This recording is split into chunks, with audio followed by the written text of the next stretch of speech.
Welcome back to the Curious Cats podcast. Let's meet our host. My name is Shirley. My name is Ruby. My name is Shayla. My name is Maria. And I know I'm feeling a little curious about the Industrial Revolution. How about you guys? Yeah, Yes. yes. Jump right into it. Now, we all know that the Second Industrial Revolution made a big impact on rising industries, but what specifically did it do? The Second Industrial Revolution made a lot of advancements in many things, including electricity, steel, chemicals, and even production. Now, all of this caused all of these innovations to expand quickly from one place to another.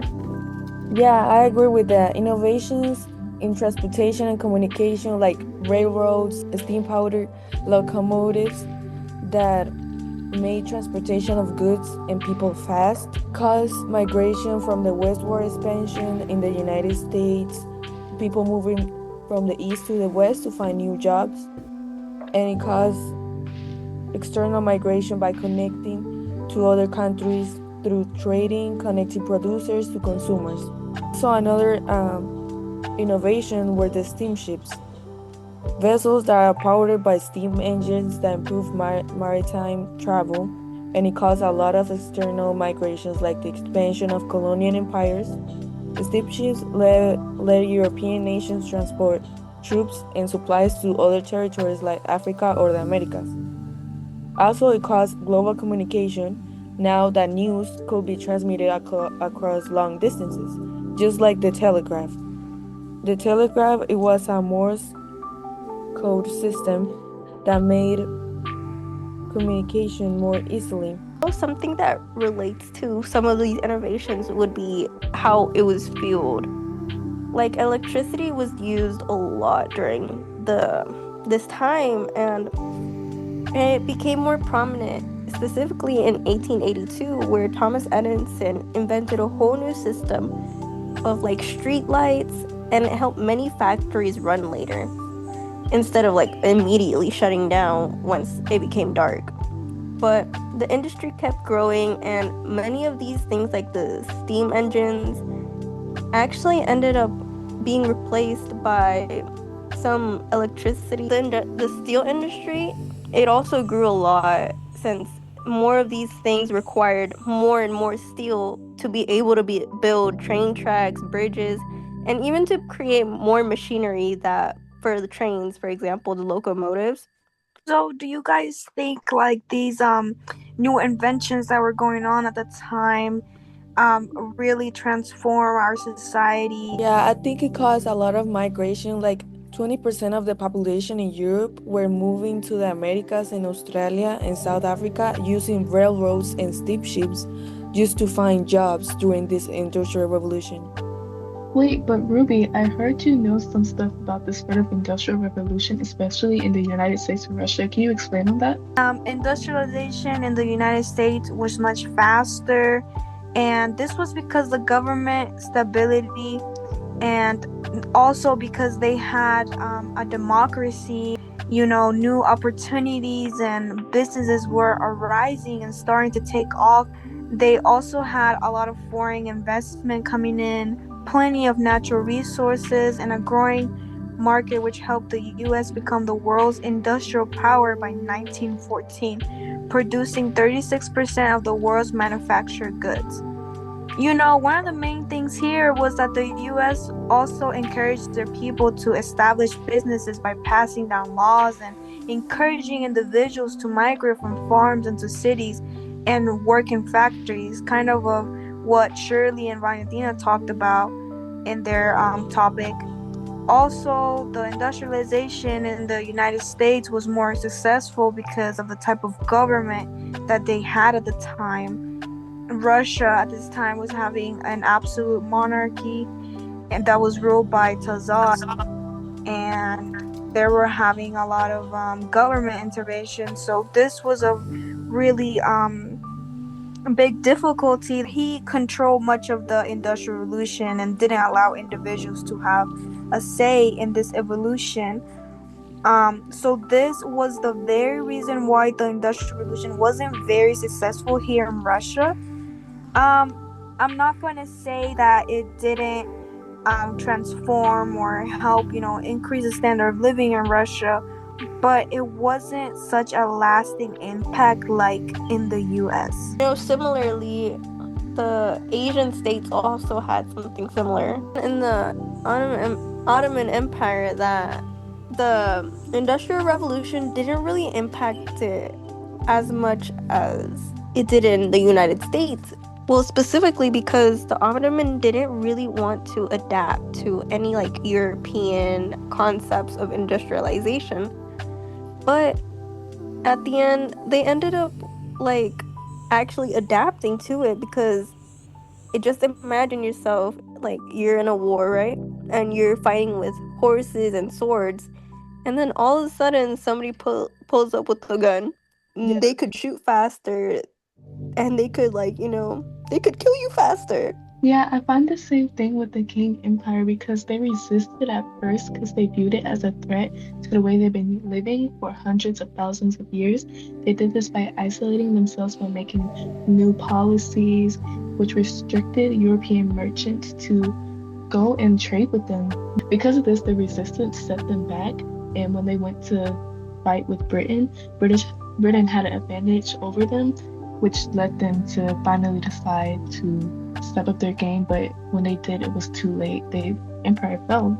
And I feel like industrialization happened in different parts of the world, but like differently. Like Ruby said, in United States it was more successful than others because of their economy and their government. But like in Latin America, it wasn't that successful. Was slower compared to other places like Britain or United States. The process started when they reached independence, which was a long process to get to. And industrialization caused Latin American exports to increase, so they exported more of the raw materials like copper from Chile, or like rubber from the Amazon rainforest, or tin from Bolivia. In exchange, they got textiles, weaponry, luxury goods, and machines from other European countries. Also, the capital used to invest in building railroads to export more products faster. And this capital came from investors like Britain in Argentina, or like more Europeans investing into Latin American countries to increase like the industrialization. And it caused a lot of change. It caused Mexico before was having like 390 miles of railroads, and it changed to 50,000 miles in 1910. So you could say their relationship was dependent. So, do you think like the Industrial Revolution wasn't like very successful in Latin America because they were lacking support? Yeah, I feel like it could have been more successful if the government was more stable quickly. But I think they were successful in a way because they got help from others. Some of the reactions I found due to the Industrial Revolution was labor movements. Labor movements was a reaction because of the harsh working conditions faced by many, like long hours, low pay, dangerous environmental conditions, etc. Many women and children were paid less and had to face more dangerous tasks, with their employers exploiting them. Some popular labor movements in the 19th century was the Luddites trade union movement, the 8-hour movement, etc. The demands of the working class have been to get higher pay since they did so much work for the scarce pay they received, and to improve their standard of living. They wanted better working conditions, like having safer machinery since many died from the machinery before, and shorter work days. They had worked from sun up to sundown, and they were tired and exhausted. How they were able to do this: boycott goods made from exploited workers. Workers stopped working to disrupt production, and also protested to gain the support of the public to rise against the harsh employers to improve the working experience. Ruby, do you have any other reactions? Yes, actually, also during this time, some new ideologies were emerging, like socialism and capitalism. Socialism is an economic and political system in which the government or people should control major industries instead of private individuals or businesses. And the goal of the ideology was to reduce inequality and ensure wealth for everyone. Now, capitalism is an economic system in which the people and businesses control money, property, and industries, and not the government. And it's based on competition where businesses make profits by selling goods and services. Now, socialism didn't pop out of nowhere because it was actually a reaction to capitalism. Socialism was actually targeting the inequalities that came from capitalism, especially during the Industrial Revolution. During the Industrial Revolution, it brought a lot of good outcomes towards economic growth, but it also brought devastation among the working class. This revolution didn't affect the poor, they didn't see a change. But in the other hand, the rich were getting richer. People were feeling frustrated. Many people noticed, especially this one individual named Karl Marx, who was a socialist, who criticized capitalists because they were exploiting workers and profiting off their labor who were receiving low wages when they brought much of the wealth that was created. Some of the solutions that were offered by Marxists were the abolition of private property, and industries should not be owned by individuals but by the community to prevent exploitation. He also wanted to eliminate class struggles by eliminating social classes like the rich and the poor to ensure that wealth was equally distributed. And he also believed that production should be based on what people need and not what makes the most profit. Another solution that was offered by him was free education and public services that everyone could have access to. Thank you for tuning in with the Curious Cats.